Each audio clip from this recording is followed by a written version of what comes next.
Good afternoon, Mr. Ong Peng Tsin, Chairman of Infocom Investments, Venture Partner of GSR Ventures, Board Director of National Research Foundation, Board Director of Singtel, Trustee of Singapore University of Technology and Design, Professor Desai Alkot Nalasimharu, Director of Institute of Innovation and Entrepreneurship of SMU, distinguished guests, ladies and gentlemen, my name is Mint, and welcome to Distinguished Speaker Series organized by Institute of Innovation and Entrepreneurship of SMU. Now, we all know this, but for guests who have joined us for the first time today, every year, IIE invites global exemplars in innovation and entrepreneurship to share their experiences with the SMU community and the public. Now, today, we are very honored to have Mr. Ong Peng Tsin with us. He chairs Infocom Investments Private Limited, a venture fund with $200 million under management which promotes innovative information and communication technology businesses in Singapore.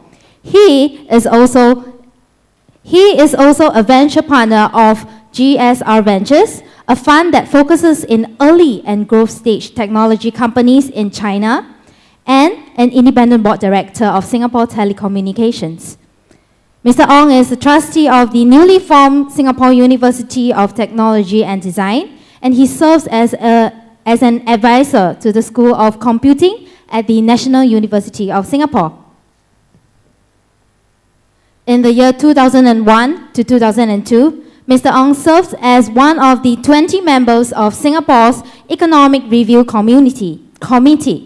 The ERC was a high-level committee whose task was to review the economic plans for the future of Singapore. He is a founding vice chairman of the Action Community of Entrepreneurship and a former board director of JTC Corporation. Mr. Ong served on the board of the Infocom Development Authority of Singapore from the year 2003 through 2009, and on the board of Campus, which stands for the Community and Parents in Support of Schools, in the year 2007 through 2010. So Mr. Ong grew up in Singapore, and he graduated from the University of Texas at Austin with a Bachelor of Science in Electrical Engineering and received his Master of Science in Computer Science from the University of Illinois at Urbana-Champaign. Today, Mr. Ong will share with us what he has learned during his stay in China as a venture partner. Without further ado, let's welcome Mr. Ong Peng Tsin.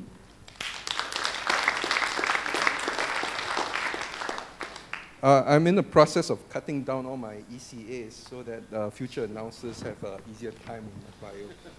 Let's see.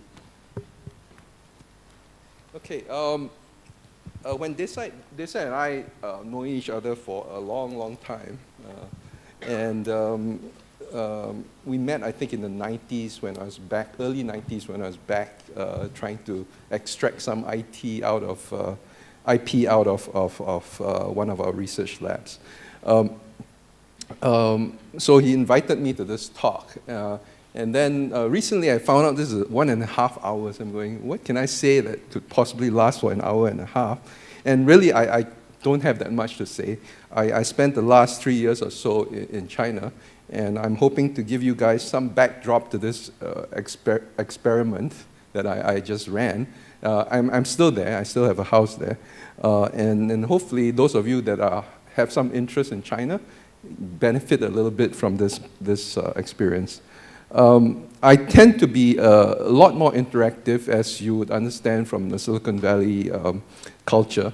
So if you have any questions in the middle of my talk, just, hey, and I'll try and address your questions. And what I realize is I don't have to talk so long also. I think half of the time we have allocated is supposed to be for Q&A.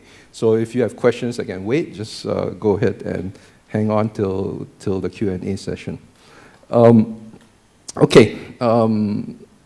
So from time to time, I have what I call beta talks. So it's the first time I'm running a talk like this. So this is a beta talk. So thank you for being my beta testers. Hopefully there's some review of the talk if you guys are doing some survey of the talk, do let me know what you like, what you don't like. And I'll be grateful for that. Okay, let's get into it.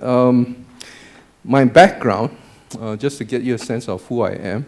Some of you, I see some friends here, so some of you know my background, but I'll repeat it again from a different angle. It says here on my notes, background, my Mandarin is really bad. I failed Chinese since PSLE, right? And I went to Monk Hill Secondary School because my grades weren't good enough, because I failed Chinese. And that was a humbling experience, going through failure after failure in your classes. You think that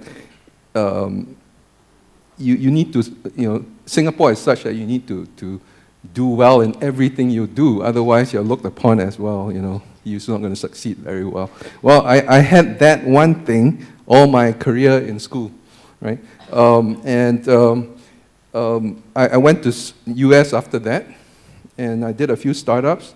I went to US universities, Texas and Illinois, as the announcer mentioned, and then I did a few startups, and then after long and deep soul searching, my pre-China lesson number 1 is home is where the heart is, and so you got to ask yourself, where's your heart, right?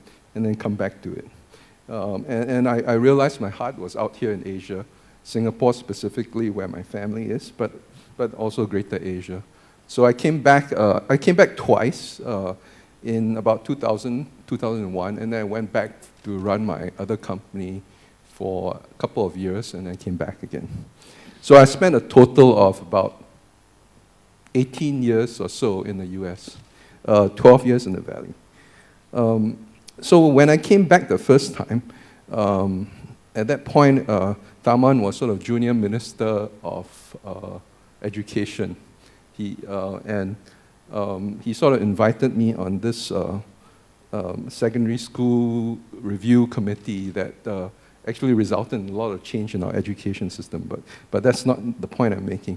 The person sort of running that committee was Director General Wee Heng Tin, whom any of you from NJ will realize he was a principal at NJ when I was there, and maybe when you were there too.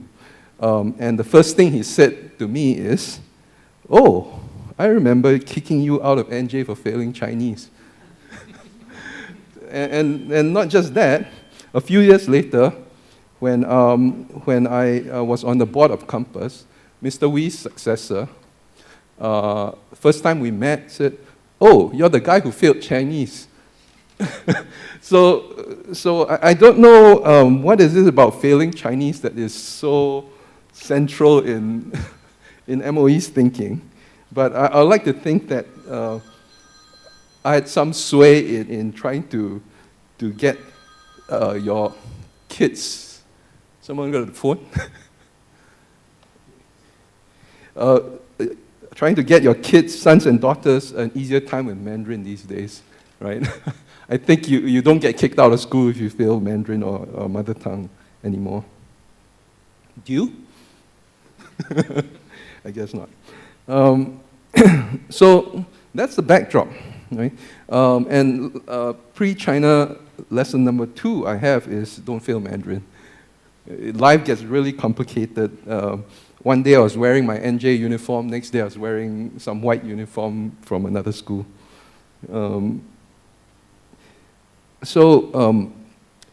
As I was coming back to Singapore, I was doing another startup, and that startup got sold to Accentuate. If your teachers, you're probably using that product. This product got sold to IBM, and I had some time after that. One of my cousins came back from China. This was around 2009, and said, "You have to go to Fujian because you have at that point 98-year-old aunt. Now she's 101, 101 this year. 98-year-old aunt that you have to meet. She's my father's eldest female first cousin. Right? My father left China in 1924. He passed away in 2007. So within a month, I was in China. My name is Ong Peng Tsin, right? My generation, it's all Peng.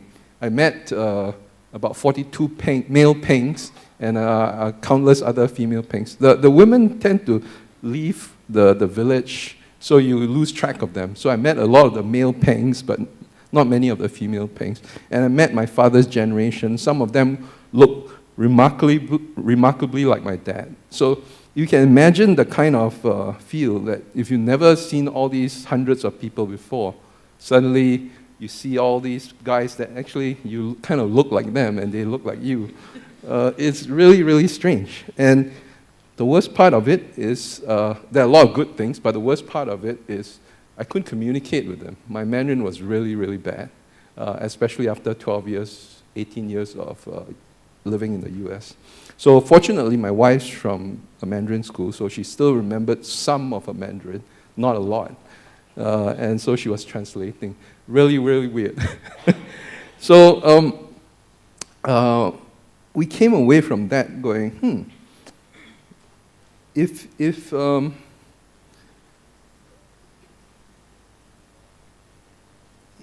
you can't even communicate, well, I came away from it going, if you can't even communicate with your relatives, you know, where you find your meaning, right? A lot of who you are come from where you come from, and you can't even communicate with where you come from. So as I was thinking through that, my stint at IBM was coming up, and we decided to just go visit China a lot more just to see what's going on there.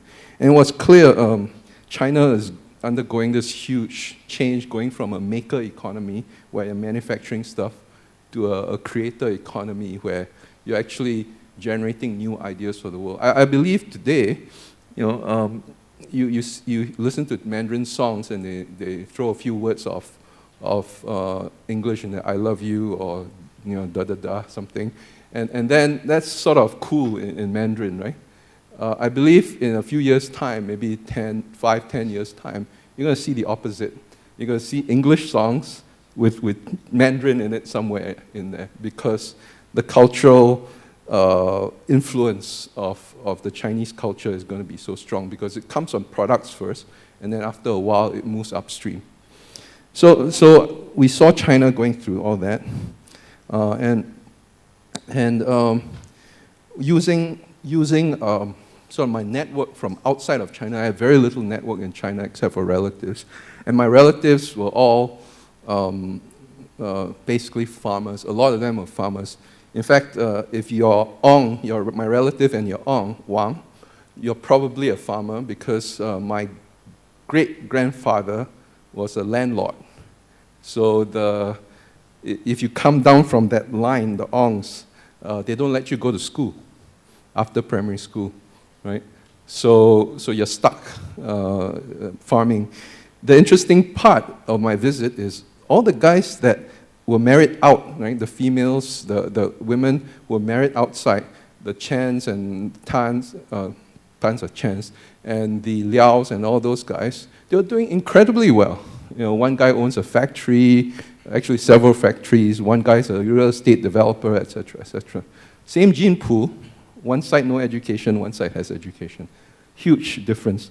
Anyway, sorry for that aside, but I thought it was a very interesting observation when I was there.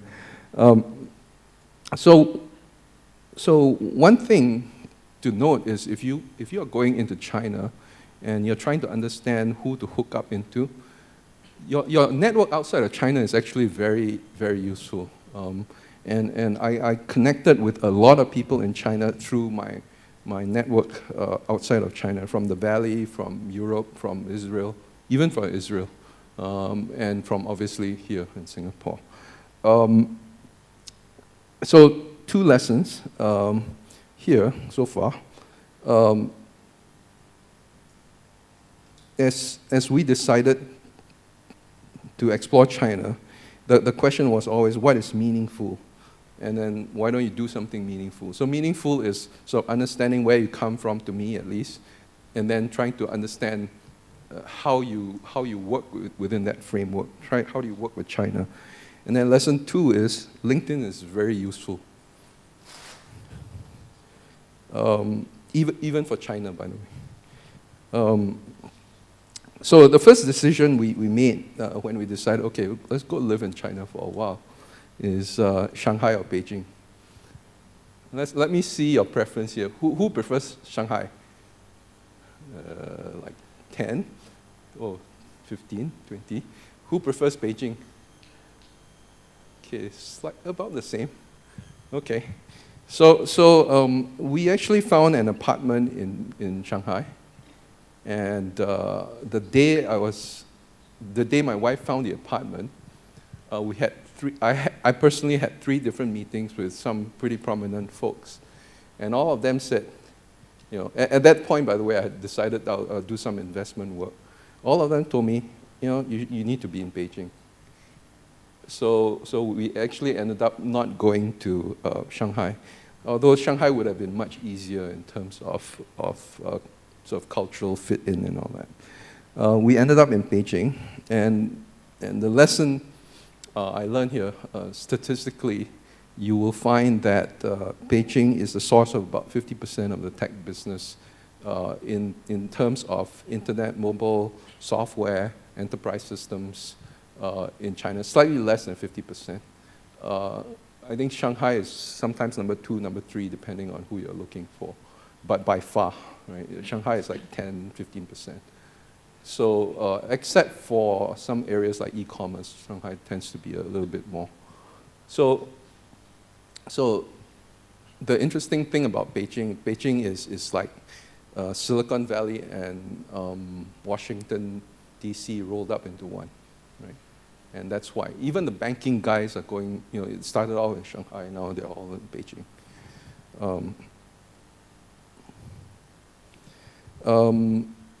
So that was the first decision, where to live in. And a few other things. Let me give you a curious aside on the VC business. I'm assuming some of you are interested in the VC business since I'm a VC now. In about 15 years ago, 10, 15 years ago, some folks in the Singapore government said we should try and have a Silicon Valley here.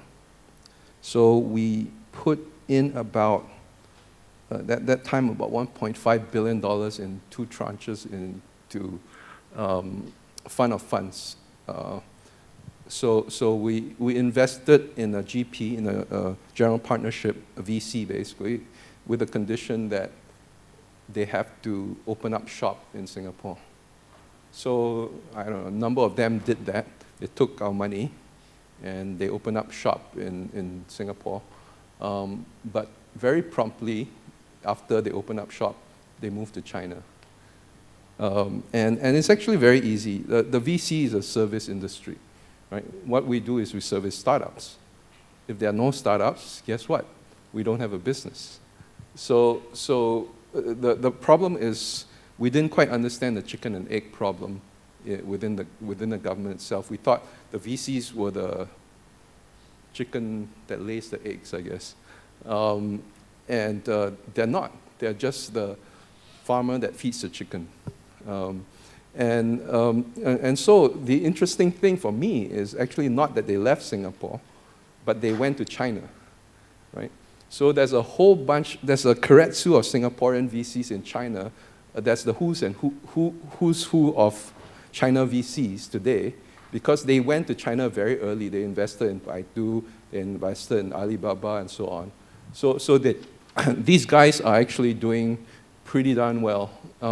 So the useful thing is, for these guys is, I got hooked into them through my Singaporean connections, and actually I ended up with one of the teams, the GSR Ventures, which is one of the top early stage tech VCs in China. So I spent the next few years just basically in the bowels of running a VC kind of operations, day to day, seeing deals, literally saw hundreds of deals, And you might ask in what language. Initially, it was very tough because I had to try and use my Mandarin. You should talk to some of my current friends now. When they first met me 2-3 years ago, they couldn't understand a word I was saying. I was speaking Mandarin, sort of. You know, every other word I would have to throw in English. But you can kind of figure it out after a while. You know, one of the points I'll make later is you can learn Mandarin by osmosis. You just sit there and interact, and sooner or later you learn. So the next lesson I learned here is that if you're going to take some time to understand China, join a platform that actually will help you get plugged into China. If you just go there on your own, it's really tough, right? But I joined GSR Ventures, and they are an established player. Everyone wants to come and meet you because you got money. And so you get to actually dig in quite a bit. And you got money to spend to meet people too. So it was very fruitful. The partnership was very fruitful. Obviously, I brought some value add to GSR and the entrepreneurs too. So that was some major lessons. By the way, how many of you are thinking at some point in your career you need to go to China and live there for a few years? What? 3 people? Okay. Okay, I'll speak a little bit more strongly about my feelings on this later on. Couple other lessons. Competition is extreme, right? I think you hear about it all the time, but you actually don't understand it until you're there on the ground and you see what they actually do. You know, they'll have there's extreme competition, and then there's low integrity competition where you cheat, lie, and steal. China at the extremes tend towards the latter, right? Where you spread untruths about your opponents, your competitors. In this case, they think of themselves as enemies, 敌人, right? Not competitors, 竞争对手, right? So in China, your competitors are enemies, basically. If you look at some of these cases like Qihoo 360 versus Tencent or versus Alibaba, not Alibaba, but Baidu, right? It's just amazing how they do things. So you got to be, if you're not willing to do that as a business person, you got to be at least aware of what can be done there, right? We in Singapore are too coddled, right? We think everyone in the world plays like, you know, gentlemen and ladies playing a polite game of tennis or whatever, but they'll whack the ball right into your face if you're not careful. By the way, I'm not altogether against really fierce competition. I just don't like the playing dirty, that's all. Another lesson is huge. Again, sitting out here, or even if you're in the US, you know, doing business, you think the market's big, right? And you spend time doing these big deals, and you go, wow, this is a big market, you know. Now, if you want some humbling experience, just go to China, right? Let me give you just one. It's really hard to describe scale in China until you see it, right? It's like, my friend, before I went to the Grand Canyon, my friend says, yeah, it's a big hole in the ground. I didn't quite understand what he meant, right, until I got there. You know, 5 miles away, you see something on the ground, and then you after a while, you go, whoa, okay, that's a big hole in the ground. The words can't quite capture the meaning, right? Let me give you an example of scale, right? This is right at the tip of the performance curve of companies in China. I can't mention which company, but I tell you one company that's about 4 years old, right? My friend was telling me this company's taxes in China, which is about 20 to 30%, depending on what it is, they paid 1.8 billion RMB of taxes last year. That's about 350 million Sing dollars of taxes, right? A 4-year-old company. That's the kind of scale you have, right? Doesn't mean just because that scale you can get to the scale. You must do products that the market wants, and you must know how to get to the market. What I mentioned earlier, a couple of personal lessons. What I mentioned earlier is you can learn Mandarin by osmosis, but it's very, very slow. So take Mandarin lessons if you go to China, right? Even if you ace Mandarin in Singapore. How many of you actually from China and grew up in China? Good, there's a few of you. If you spend your undergraduate in Singapore and so on, after that, you still probably need to have some exposure to Mandarin classes because all the terms are different. You know, when you do business, all the terms are different. You know, even simple things like this one you probably know if you grew up in China. A key, right? What is a key? In Mandarin, in here we 锁匙, right? You say 锁匙 to the people in Beijing or Shanghai, they look at you and go, what are you talking about, right?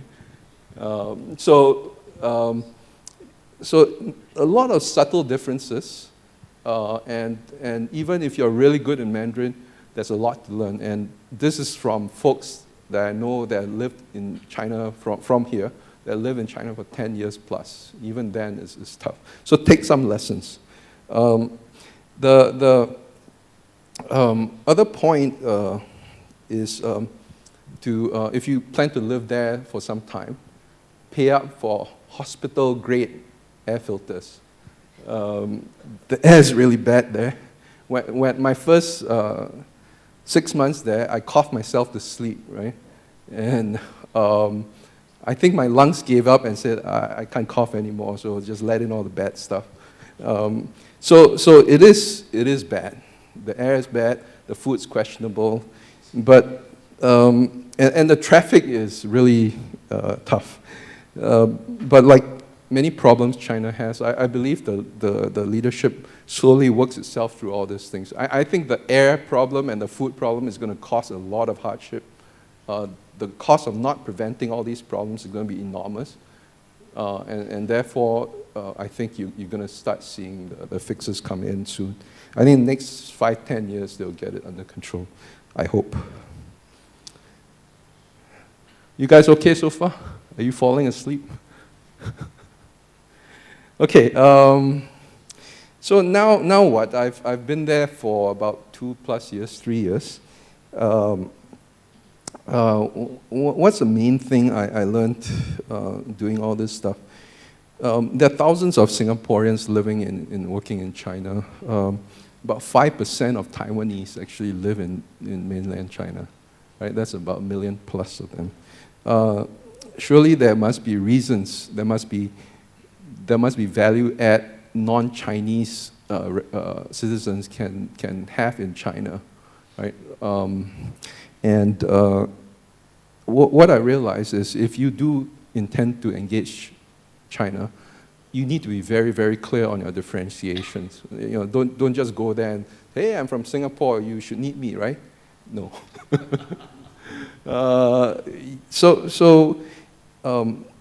Each person will be different. You know, you're definitely not going to have the grassroots networks that the locals have. The top 1% in China are steeped in Chinese. I don't know how to describe this effectively. The Chinese language is a much deeper language than a lot of other languages, well, specifically English, in the sense that a lot of it is rooted in history, the idioms, the stories behind the idioms and all that stuff. If you're top 1% in China, or top X% in China, you're going to go through an education system where a lot of this stuff is drilled into you, and you're going to have a cultural context that's different from most people that don't come from that background, including most of us here, right? And if you left China in secondary school, you would have missed a lot of it, right? And that kind of backdrop allows them to communicate in a different way than those that don't come from that background. Now, China is not like the US where, in the Valley, a third of the entrepreneurs are from elsewhere, right? It's not like that. Most of them are from China. And so they communicate, the partnerships that form are based on things beyond just sort of surface relationships. Some of them have, they can understand each other the way, in a way that it's hard for us to get into. So that's not where you can differentiate in, right? Even I was just having dinner with one of our top Singaporean VCs who's lived there for 10 years, and he says, there's no way I can get into those circles because I just don't speak the cultural language. You might be an exception if you actually end up going to Beida or Tsinghua or Jiao Tong to study for undergraduate or graduate. You might be able to get into those circles, but most of us, for that, we can't. So my earnest encouragement is for you, if you want to engage China, is to look through what you have, right? Look through your background, look through your strengths, your weaknesses, and go, and think thoroughly, what would China get out of me, right? You want to get something out of China, you need to give something, right? So think through that. For me, I have done business worldwide, so it's relatively easy for me. I can help wire Chinese companies outside of China. I just stepped on the board of YY. How many of you have heard of YY? Okay, that's not bad. I guess they're teaching you some things in business school. So YY, for those of you who haven't heard of it, is a sort of a VoIP social network company. They started off by enabling online gamers to talk to each other real time, right? And they built an incredible user base. Their size is larger than Singtel and all its associates combined. It has more than 470 million users registered, all Chinese, right? Huge company, no one outside of China has heard of them almost, right? So they invited me on the board, not because I was an investor, right? I got no financial arrangement with them, except for they pay me as a board member now. But they invited me on the board because I've done business in the US. I've been on the board of a NASDAQ company. So they need that, right? So what is your equivalent? As you go to China, what is your equivalent of that? So basically, the lesson here is have clarity on your differentiation, and be very painfully clear with yourself why they should want you in China, right? If you need feedback on that positioning, you should talk to people who've been there, who stayed in China. So I've talked about scale, so let me leave you with one sort of final way to look at China, right? If today you take the top 60 million or so wage earners in China and you put them all together, you effectively have a Germany in China, right? This is not about PPP, purchasing power parity. It's actual dollars, actual buying patterns. Maybe they buy things that are different, but their spending power is the same.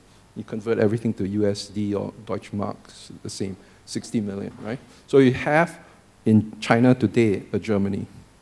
You wait a few years, my guess is about 4 or 5 years, and you take the top 120 to 150 million people, And guess what you have?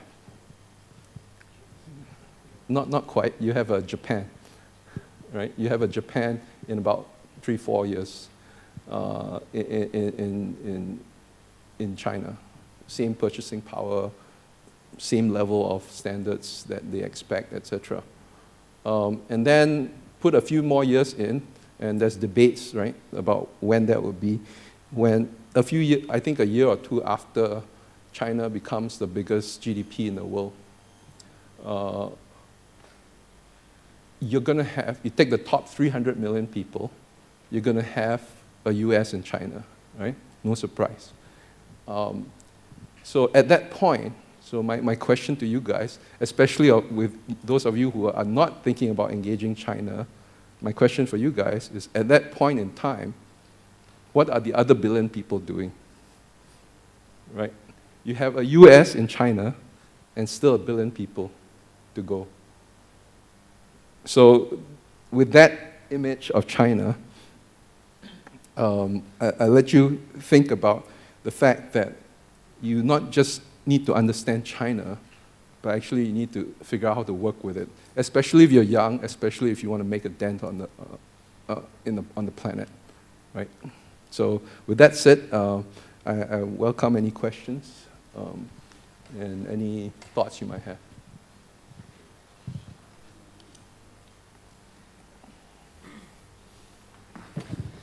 Sorry. I'm still in the digs. I was about to ask him, so 钥匙 in Mandarin, in China. I thought someone... How is it pronounced? It's not 锁匙, but 钥匙, right? Oh, 钥匙. I see. You gave the answer. Oh, it's 钥匙. Thank you, Mr. Ong. May I now invite Mr. Randy, the Associate Director of Institute of Innovation and Entrepreneurship of SMU, to join Mr. Ong on stage for the Q&A session, please. Mr. Randy?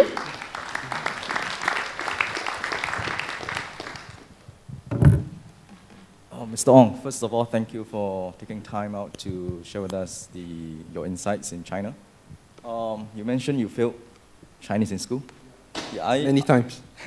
I was from ACS, and back in those days, ACS boys were known to be very poor in Chinese. You'd be amazed how many ACS boys are actually in China. The really? top VC I just had dinner with, he's an ACS boy. Oh, okay. But we were very proud of the fact that we didn't do well in Chinese, so be proud of the fact that you failed Chinese. Okay, I think there are people out there who are dying to ask you questions about China. But before that, let me ask you the first question. My wife works in private banking. And in the banking world, there's a saying, it takes 3 Singaporeans to handle 1 Hong Konger.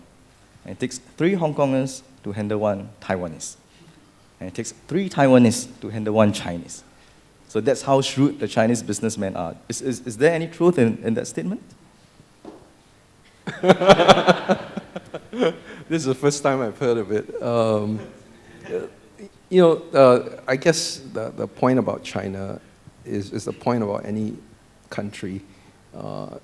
There's many different cultures within China, right? I consider myself relatively fortunate in that my space is the tech space. And the tech space in China is different from the US, but it's not that different. I don't come from the traditional commerce businesses, so I can't give you a straight answer to that question. I've heard horror stories, but I've heard of very high integrity folks. I've heard of really demanding customers. I've heard of very friendly people. So it's hard to paint broad strokes. I mean, even what I said earlier, there's always exceptions. But you did mention very intense competition. Yeah. And there were certain things that you were not very fond of. Yeah. Making up stuff and stuffing it into the public channels, right?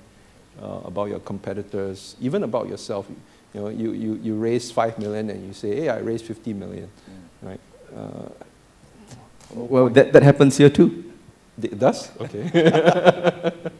I haven't really done that much business in Singapore, so I guess I'm not a Singapore expert. Okay, are there any questions from the floor? Yes.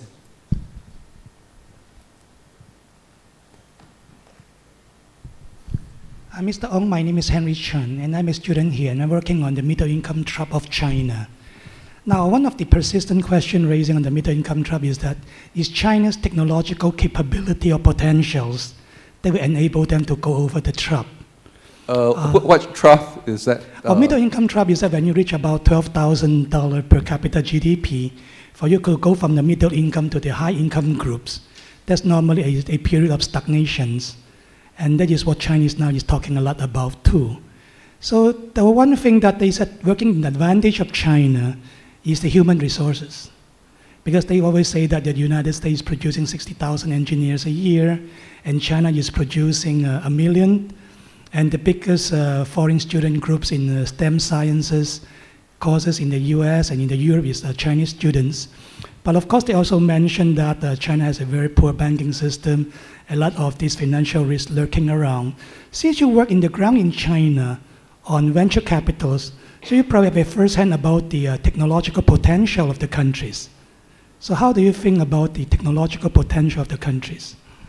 I think any country, there are cultural handicaps to entrepreneurship, right?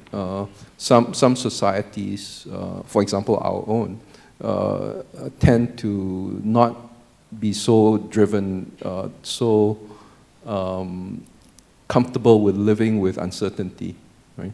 Everyone's taking, my view is this, it's not about risk, everyone takes risks. You sit there in a comfortable chair in your comfortable home, you're taking a risk that you're wasting your life, right? So everyone takes risks. So some cultures have a tendency towards more sort of comfortable, more certain, quote unquote, certain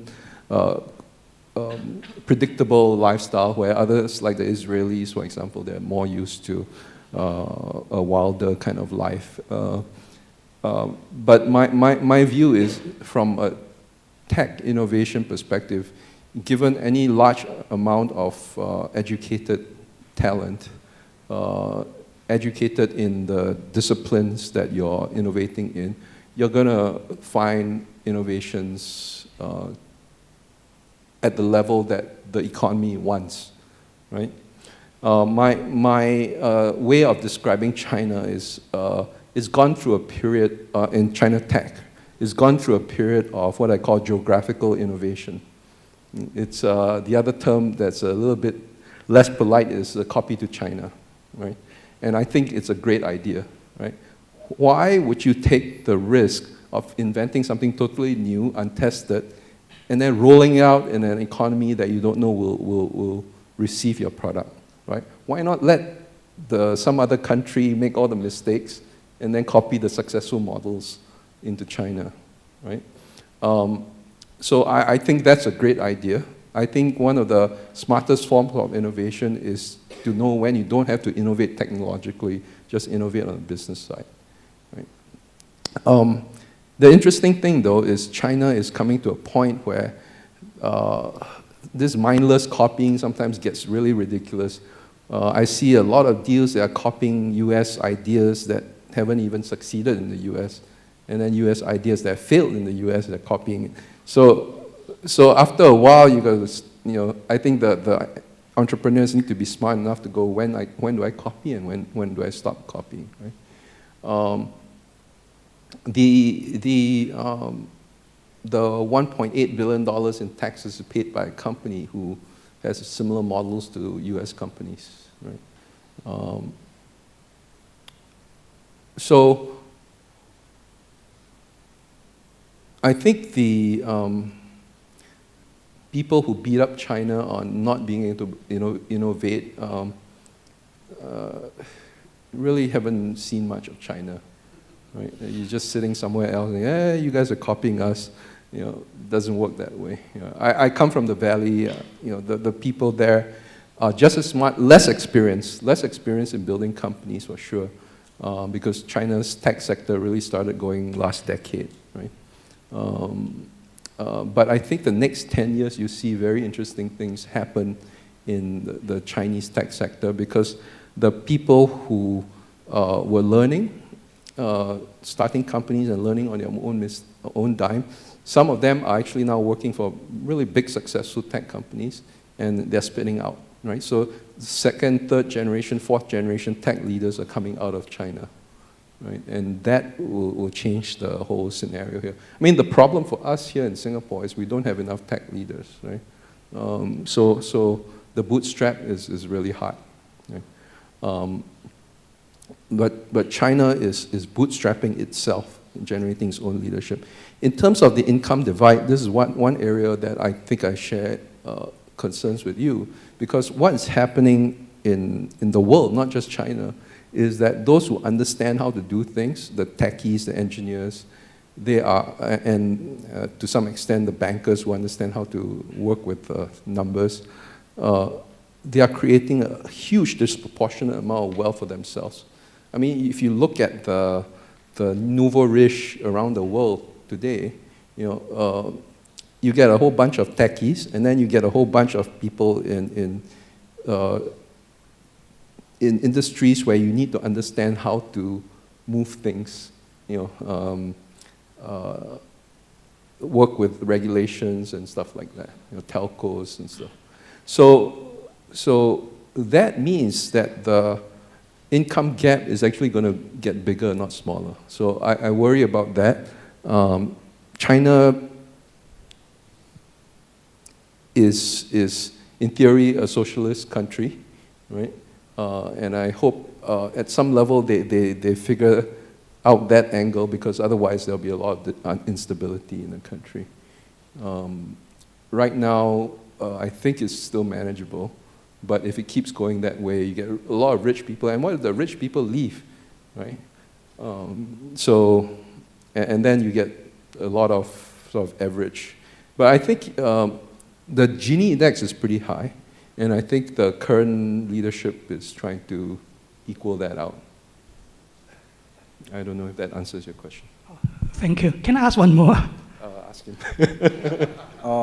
Shall we give others a chance first, and then we'll come back to you again? Afterwards. Yes, please.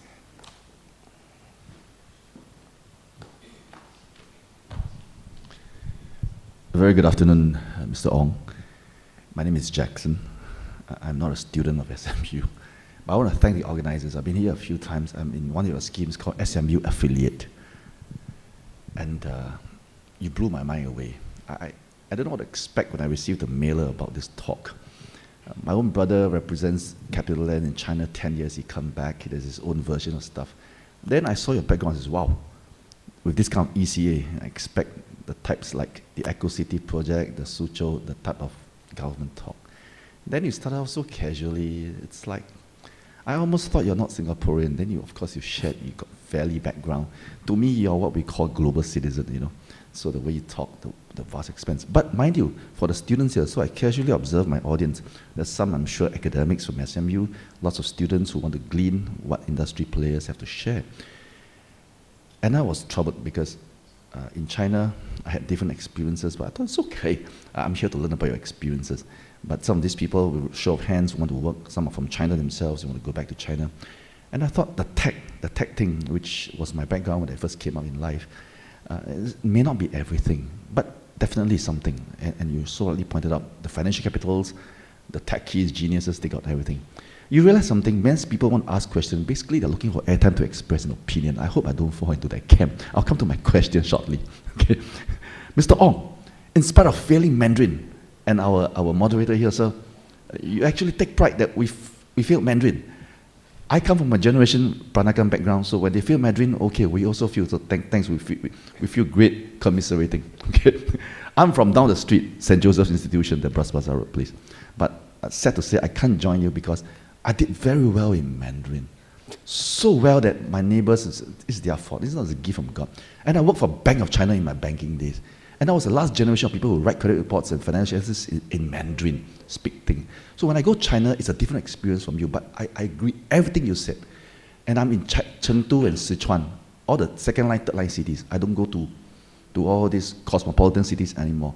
So for all the students here, the one last question I come to before my background of this is this. We always have this misnomer when I talk to all kinds of nationalities. China is a term that's Wow, one country that can contain a purchasing power of a Germany or of a Japan, you know. And you're so right.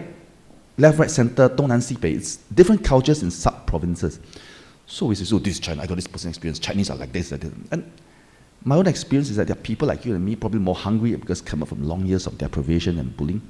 But be there, seize the day, take on the world. We are not that stupid. We have this national brand name that's a bit honest, a bit stupid, but hey, use that to our advantage, right?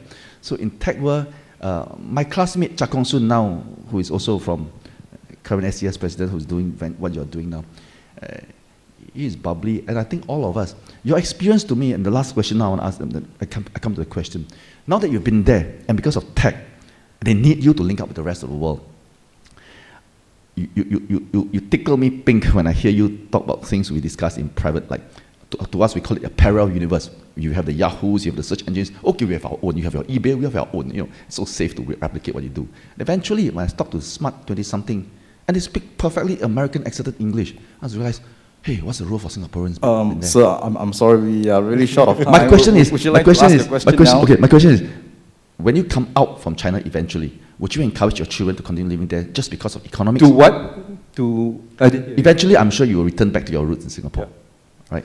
But do you encourage young people to live there and eventually, not just for economics, but to embrace their way of life, because that's going to be the center that's hopefully it's clear. That's why I said, you should, if you care to make a dent in the world, wow. you need to understand how to work with China, right? And the only way you're going to figure that out is going to live there. I mean, there's no alternative to that, right?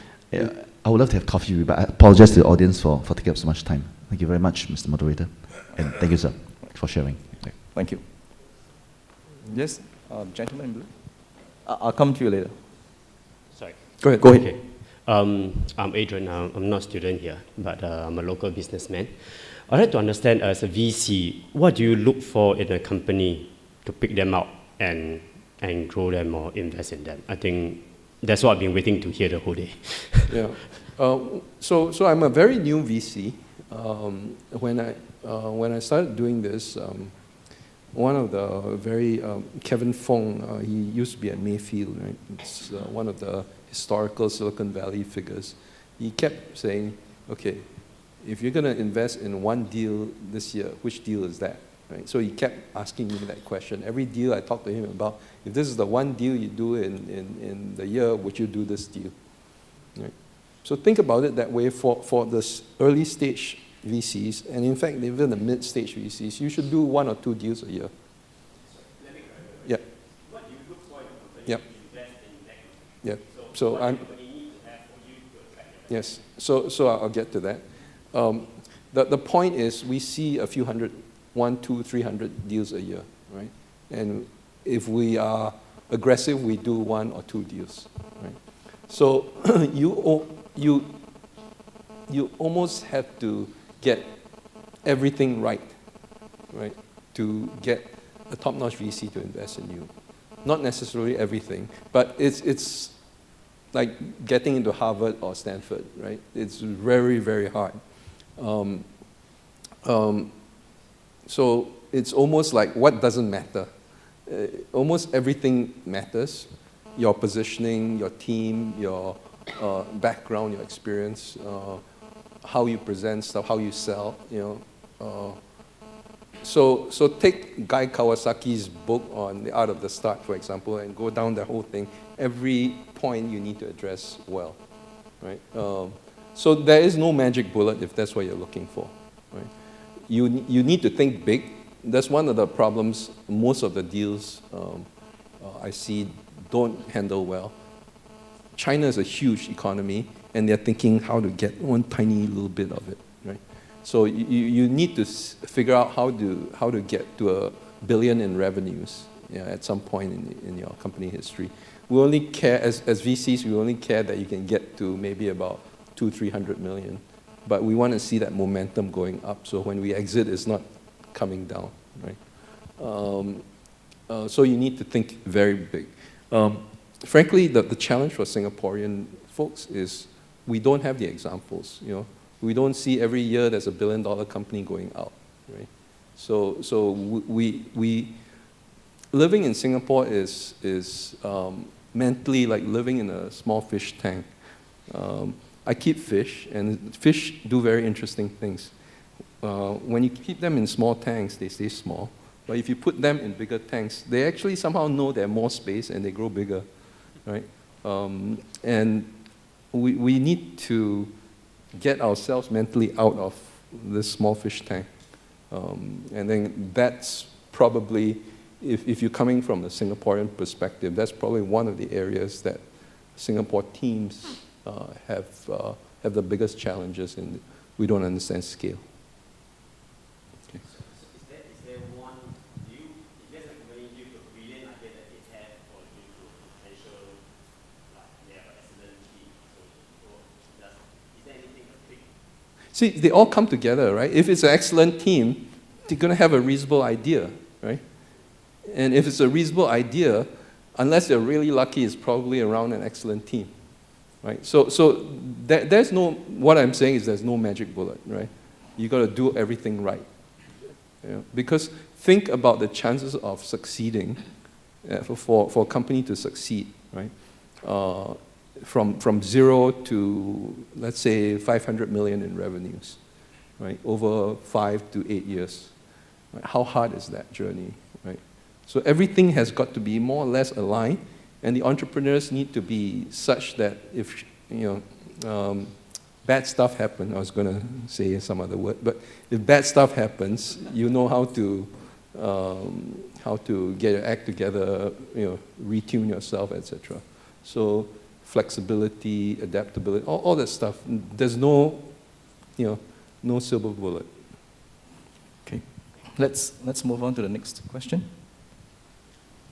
Okay, 2 questions interrelated. Okay, you mentioned about top 1% of the circle. Chinese population. Yeah, correct. So you seems to have some regrets in your you sound have some form of regrets that you can't get into the circle, the top 1%. So I'd like to know the top 1% you are referring to. Those are holding a high position in the CCP, or those directors board. Okay, it's like maybe military, industrial, or whatever. So the top management in CCP or certain areas. So that if let's say you fail to get into this top 1%, so when you connect out with your guanxi, you want to expand business or do some business, it will slow down your application or whatever. You will get into some difficulties, type of thing. Because what sort of regrets you get if let's say we cannot connect up with the top 1%? Okay, this is my first question. So my second question is, the top 1%, how young does the Chinese educational system identify this group of top 1%? Okay, primary school, let's say streaming or whatever, how do they actually identify this group of top 1%, and then they change the syllabus, they enrich the syllabus for this top 1%, then they go to Tsinghua or whatever. So that, okay, I'd like to know this second question, okay, in terms of how do they, is there a fair distribution? Okay, top 1% means how many percent will go into R&D or whatever, so that they will hold an academic top position, like academic think tank or those CCP doing some research or this type of top management work type of thing. So that I'd like to know how they actually be able to keep up in the forefront of the global market. Thanks. Okay, first question, I guess.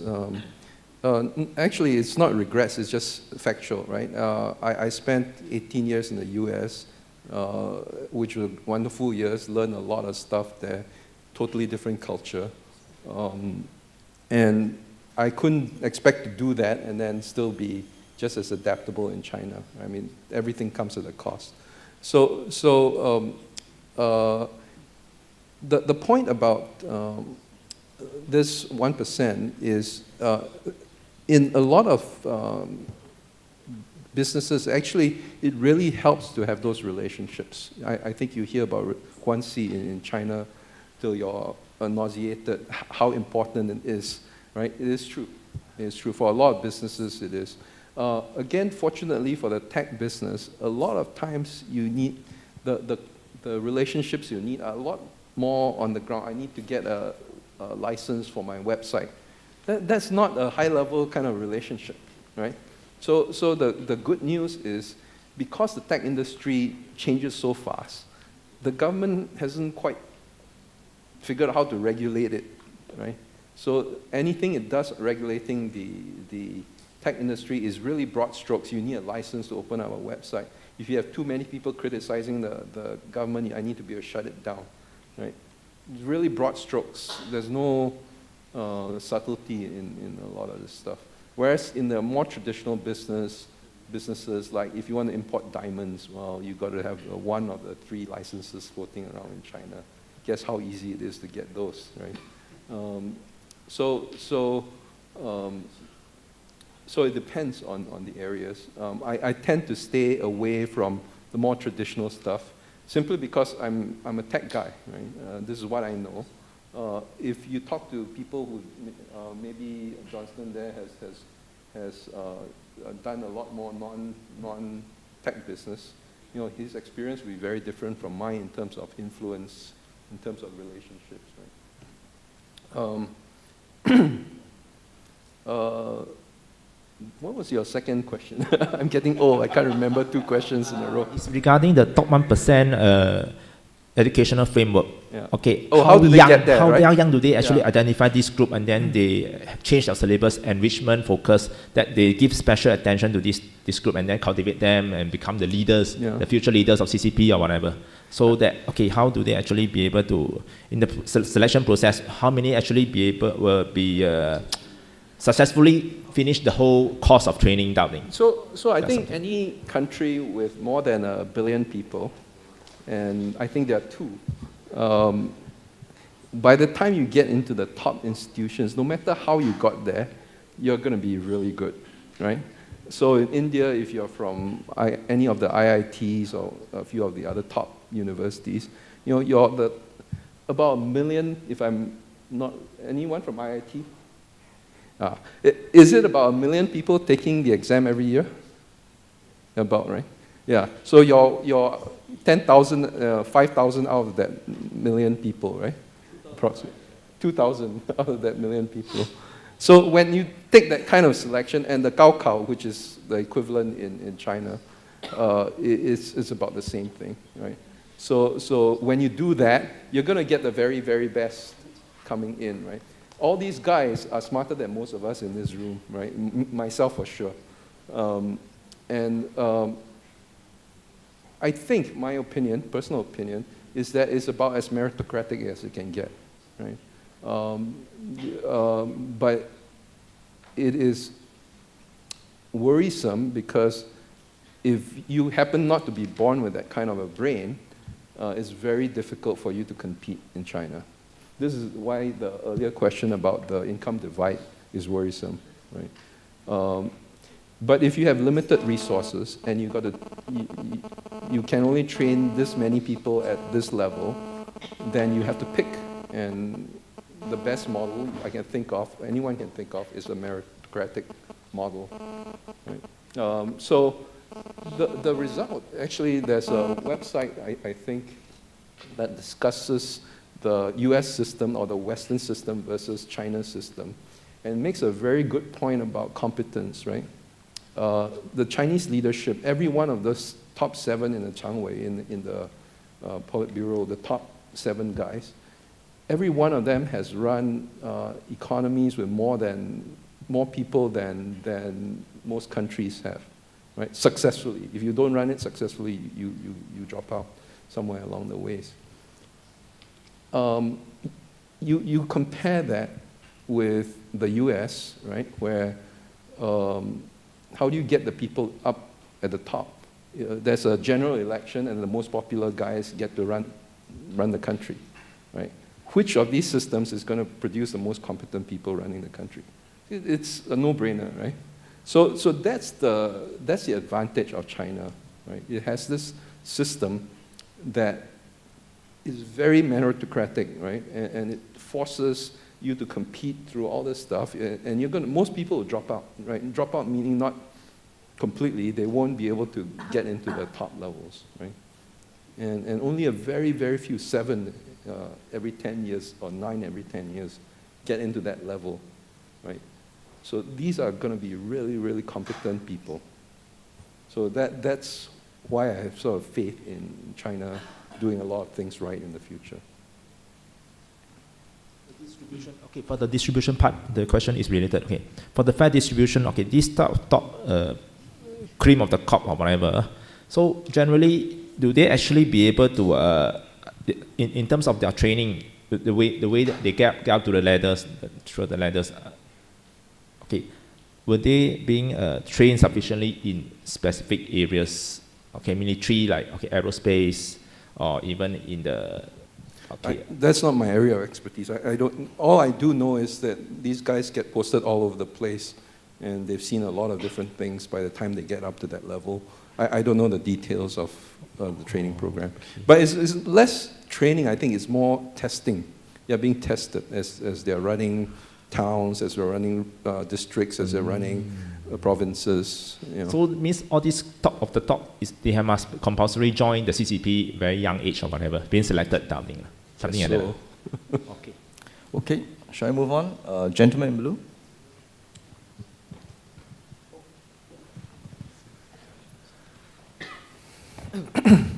Hi, my name is Kevin. I'm an SMU academic. My question is, how will the rise of China affect Singapore's future? So there are some who are, optimistic about that, and some who are pessimistic and worried about what role Singapore have when China, when the world is dominated by China. So I just want to hear your views on this issue. Yeah. So one of the things I do for national service, I guess, is I run this. Oops, no longer there. The Infocom investments is actually the government's money. I help them manage it to attract and to help build attract foreign companies to come and operate in Singapore and help build the local capabilities.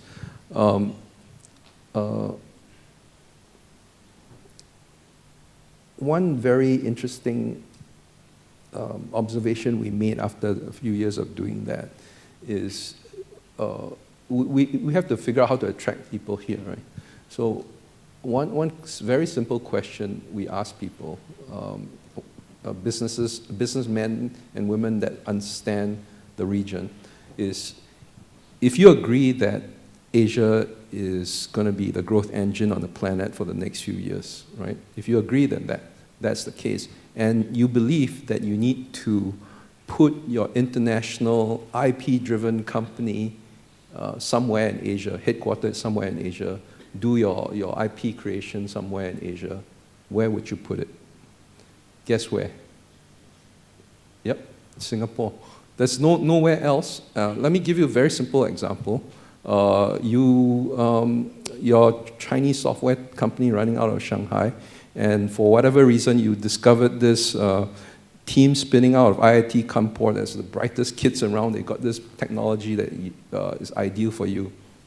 What do? Right?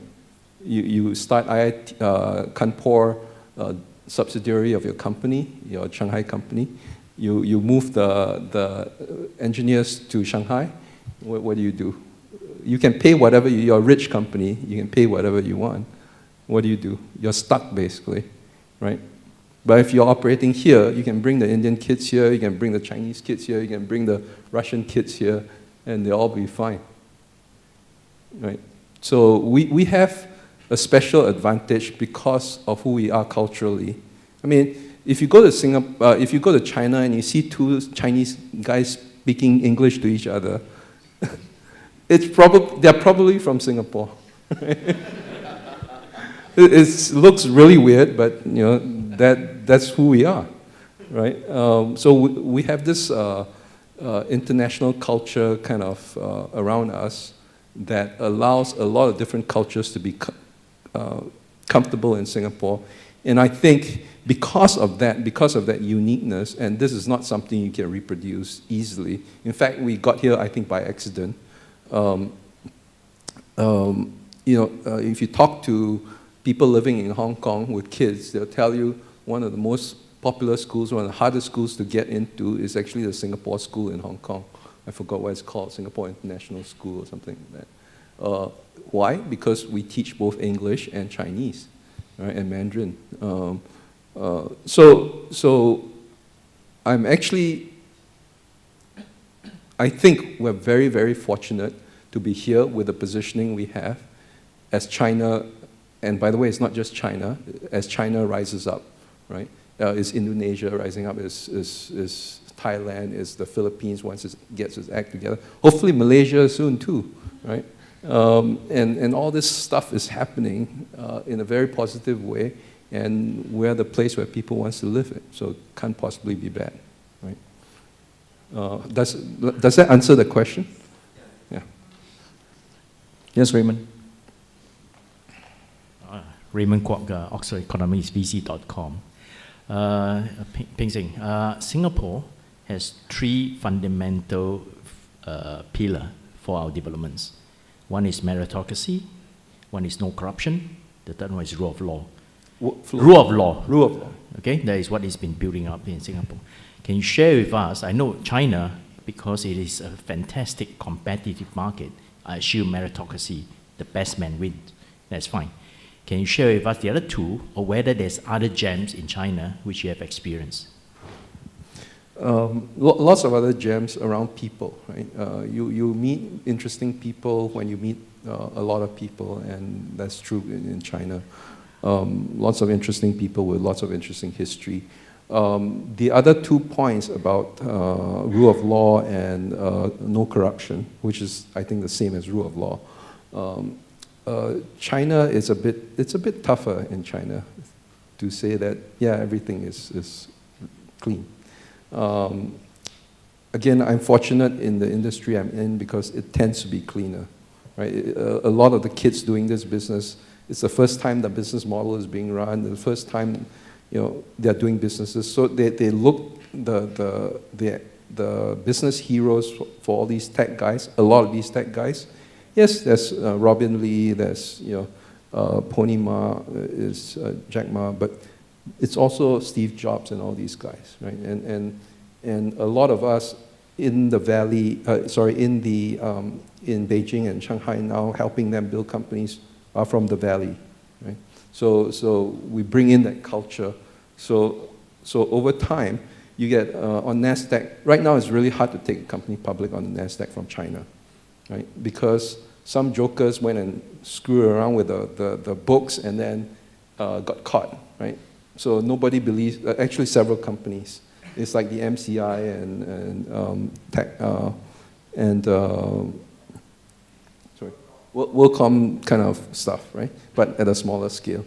So now nobody trusts Chinese companies, right? So I believe over time, these guys will learn, okay, it doesn't pay to be dishonest. You might make something in the short term, but long term, you become poor, right? Your stock holdings, will collapse. So I think these lessons are being learned now. And the very interesting thing about capitalism, especially when there's rule of law, is that it promotes trust. Right? Because if people don't trust you, and trust is something that you can't really measure, but is real and it's palpable, it promotes trust, and you learn after a while that if people don't trust you, you don't make money. Right? And so you see some of the top entrepreneurs in China, they're starting to do money-back guarantees, et cetera, et cetera. And for those of you who are worried about IP protection, you don't have to, because the Chinese companies are suing each other now. So at some point, this becomes a non-issue. Does that answer the question? Yes, please.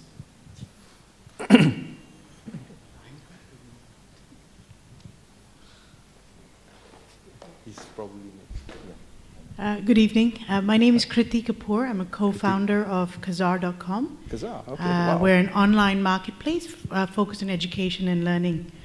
The question that I had for you was, as you're looking at China, or like sort of world economy in general, the sort of 3 to 5 top technology trends that you think are areas that are worth investing in, looking at investment opportunities, and where you're putting your money in under the GRF ventures, et cetera. Okay, so you're asking for my trade secrets.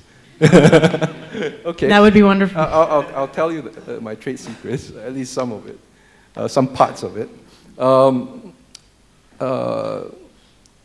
I think one area that is going to be huge is actually the gaming business. I'm very fortunate in that when I was a kid, I was a crazy gamer, right? I would be playing games. In fact, what kid, you know, I'm still playing games till I fall asleep. So that business is undergoing, because of the mobile trend, is undergoing huge changes, right? The traditional console PC games are kind of leveling off, but the industry itself, the CAGR, is something like 25%, right? So the compounded annual growth rate is about 25%.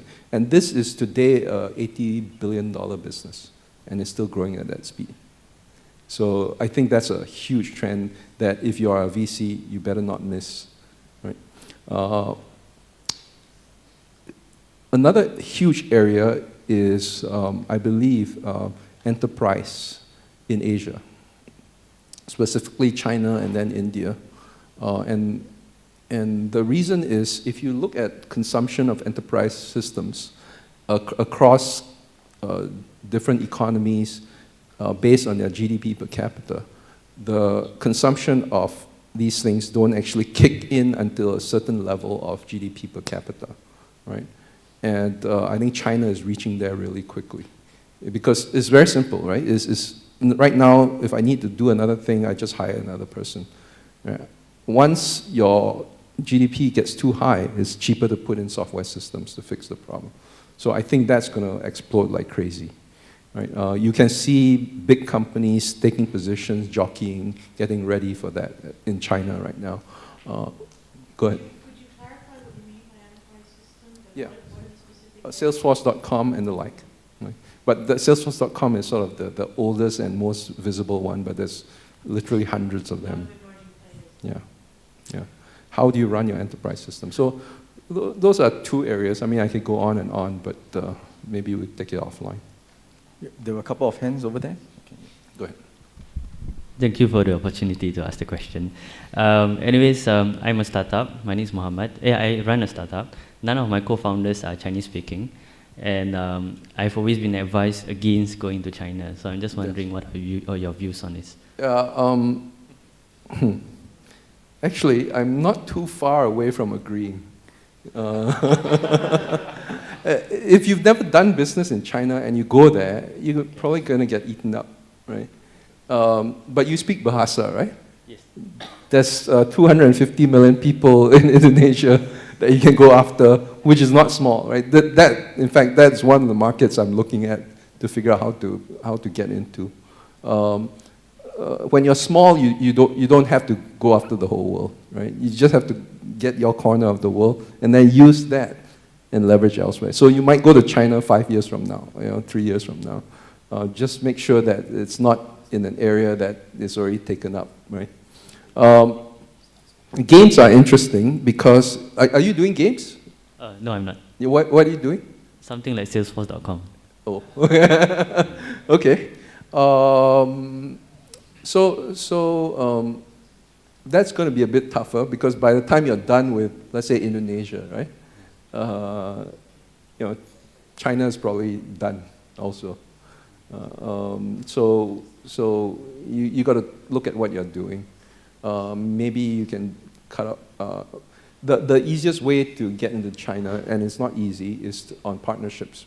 Maybe some of your classmates from Singapore that have going back to China to build businesses, maybe you can partner with them. The biggest challenge is the trust factor. The second, actually, I don't know, communication is probably the biggest factor, and trust, right? So you got to have that with your China partners, and that's the best way to do it. Thank you. The gentleman in the second row. The gentleman in orange. We will take just one more question after this. Okay.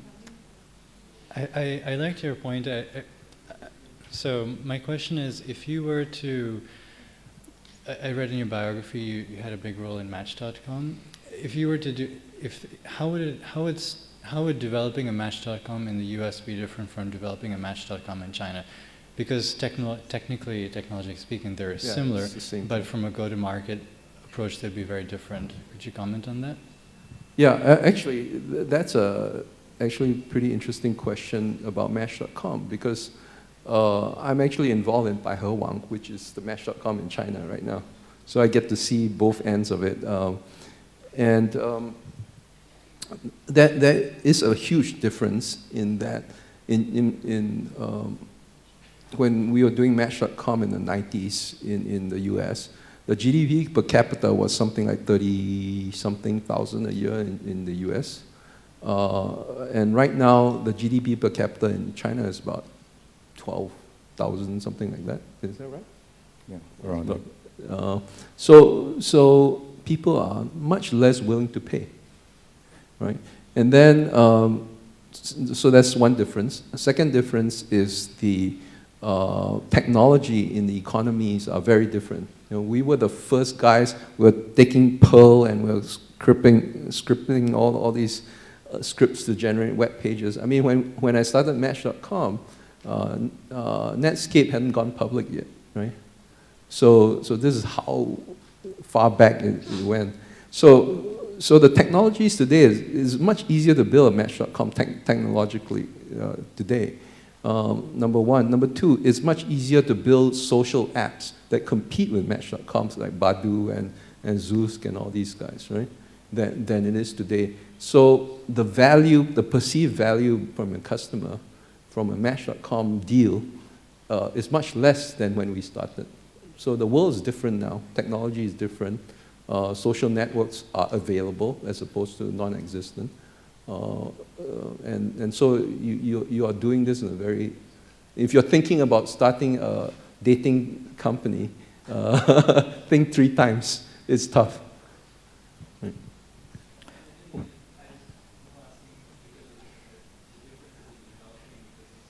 Yeah. Okay. Yeah. So hopefully that gives you a sense. The answer gives you a sense. Okay, one final question. Gentleman in black here. Well, thank you, Ong Peng Tsin.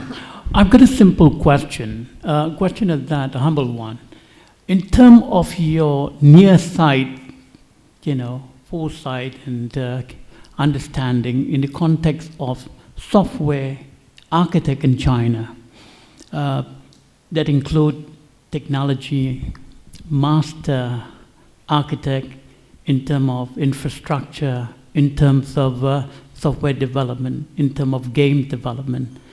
Now, you see the numbers are not that many as in the States and in other countries or develops, companies. Whether it is in Baidu or whether it is in, Alibaba or that of the others, Tencent. Do you see the numbers actually are there that others who want to come at a later stage find it China could having that capability? Because I'm not too sure yet. I'm waiting for the IPO of Alibaba before we want to comment. So the question you're reading in terms of China vis-a-vis Alibaba's IPO forthcoming, do you think that the time is right now? Or do you think that give it a bit more time so that the proficiency capability in China in terms of capability architecture-wise is yet to be, because we cannot be depending on replication innovation, but rather original innovation. Thanks a lot. Okay, there's several points there. So I think the IPO of Alibaba is a different question than does China have enough architects, software architects. And it's different from your point about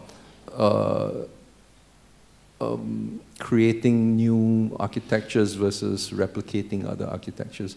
I think one of the biggest challenges is actually even being able to replicate Google's architecture or actually Google is the main one, or Facebook's architecture. I mean, and the good news is, well, for the Chinese companies, if you go to Google and you go to Facebook, about a third of the guys there, the engineers, the hotshot scientists, are Asian, right? And I think about half of that third is Chinese. And maybe half of that, so about 10% of the folks there are mainland Chinese. so the understanding on how to do this is not national secrets, right? It's all there. And they have a lot of very bright people. You know, the top guys at Baidu, their salaries are seven-figure salaries. They make as much as anyone anywhere in the world in these top companies, right? So I think there is, number-wise, in terms of the number of architects you're talking about, the gap is not in pure horsepower, right? The brain power.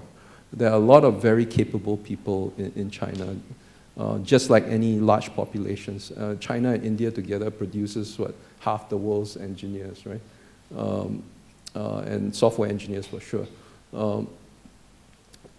So the challenge with a lot of Chinese software architects that I met is that they don't have the experience in running and building and running big systems to be able to make experience-based judgment calls, right? So it's about the industry having to mature a few more years.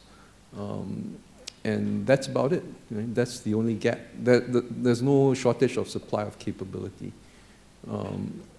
So that's the architecture side. On the business side, should Baidu go public? Sorry, not Baidu. Alibaba, should it go? Alibaba Group, right? Should it go public? I think at some point it should. Now the whole U.S. market is kind of not, especially with the recent cyber attacks. I think it was done by you guys know about this Shanghainese building with lots of soldiers attacking the U.S.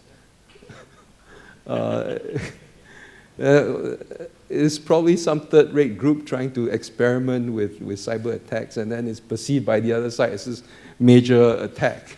I was talking to my friends in the U.S. side who actually know what's going on, and I asked them, you realize these are probably a third-rate team? He said, yeah, we know that. But don't you worry about the first-rate teams? Yeah, but you know what? We don't know who they are. So if you're good at that stuff, they don't even see you, right? So with all this happening, as a backdrop, and the investors and especially with the returns in U.S. Tech investments doing very well, there's a lot less interest in China today. In China by the U.S. investors today. So I don't know if this is the best time for Ali to go out. But they're already going into IPO. Are they really going to? Yeah. Who knows? Ask Jack. I don't know. Okay, I'm afraid we have run out of time. Once again, I want to, on behalf of everybody here, I want to thank Mr. Ong for sharing with us his experience, and I'm sure the audience has also enjoyed picking your brains. Shall we all give Mr. Ong a big round of applause? Thank you, Mr. Randy. And may I invite Mr. Ong to remain on stage? I would like to invite Professor Desai Narasimharu, Director of Institute of Innovation and Entrepreneurship of SMU, to present a token of appreciation to Mr. Ong Peng Tsin. Professor Desai, please.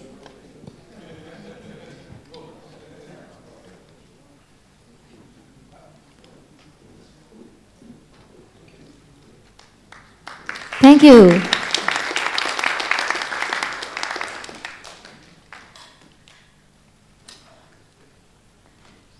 Thank you, Professor Desai. Thank you, Mr. Ong.